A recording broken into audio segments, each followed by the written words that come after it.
இப்போ வந்து அரிஷா சாரீஸ் கலெக்ஷன்ல இருந்து half sari readymade half saris கொஞ்சம் காமிக்க போகிறேன். இப்போ பார்த்தீங்களா இது வந்து செமி சில்கில் இருக்குது, சாஃப்ட் பனாரசி சில்கில். ஸ்கர்ட் வந்து ஃபுல்லாக ஸ்டிச் பண்ணியே உங்களுக்கு இருக்குது. இது வந்து பாடி டிசைன், ஸ்கர்ட்டின் டிசைன்.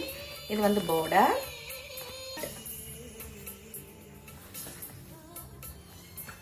ஸோ இதுன்ற பிளவுஸ்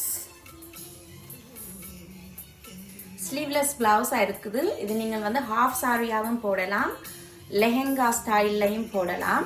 இதுக்குமே ஸ்டிச் பண்ணியிருக்குது. இதுக்கு ஸ்லீவ் வந்து உள்ள அட்டாச் பண்ணியிருக்கு ஸ்லீவ். நீங்கள் ஸ்லீவ் வேணுமெண்டா ஸ்லீவ் வச்சு ஜாயின் பண்ணியும் போடலாம். அதோட பெல்ட், அதுக்கு ஒரு பெல்ட்டும் வருது. தென் இதுதான் அதோட தாவணி வந்து ஜோர்ஜெட் மெட்டீரியல்ல பார்த்தீங்கன்னா இந்த பார்டர்ல வந்து த்ரெட் ஒர்க் போட்டிருக்குது. இப்படி இருக்கு.